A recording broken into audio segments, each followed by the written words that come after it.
Bao cô đơn chẳng còn lúc anh bên em, hạnh phúc lắm khi anh luôn ở bên nói cười, luôn quan tâm và chăm sóc em mỗi ngày, và chỉ anh mới hiểu được em.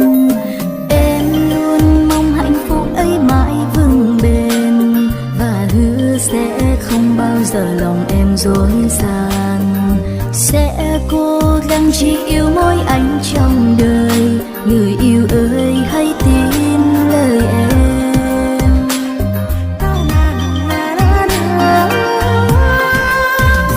Nguyện yêu anh mãi mãi, cho dù mãi phong ba bão tố, luôn cho anh ấm áp không để người một ngày đau khổ.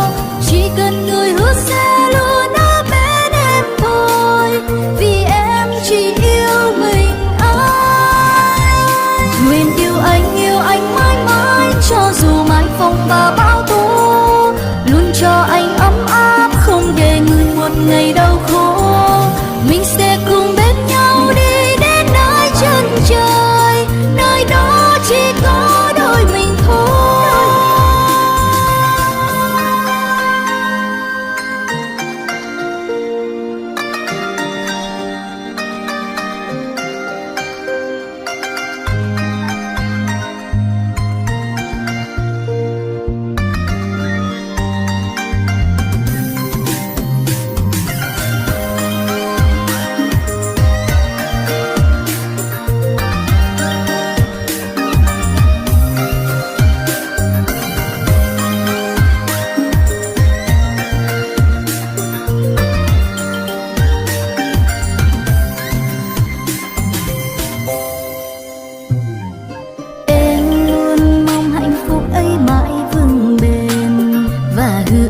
Sẽ không bao giờ lòng em dối gian, sẽ cố gắng chỉ yêu mỗi anh trong đời. Người yêu ơi hãy tin lời em.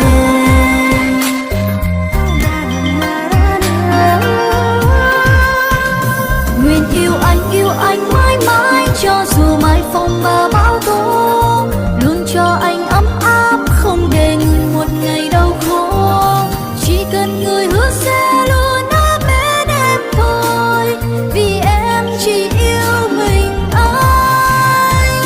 Nguyện yêu anh mãi mãi, cho dù mãi phong ba bão tố, luôn cho anh ấm áp không để người một ngày đau khổ. Mình sẽ cùng bên nhau đi đến nơi chân trời, nơi đó chỉ có đôi mình thôi. Nguyện yêu anh mãi mãi, cho dù mãi phong ba bão tố, luôn cho anh ấm áp không để người một ngày đau khổ. Chỉ cần người hứa sẽ luôn ở bên em thôi, vì em chỉ yêu mình anh. Nguyện yêu anh mãi mãi, cho dù mãi phong ba bão tố, luôn cho anh ấm áp không để người một ngày đau khổ. Mình sẽ cùng bên nhau đi đến nơi chân trời, nơi đó chỉ có đôi mình thôi. Mình sẽ cùng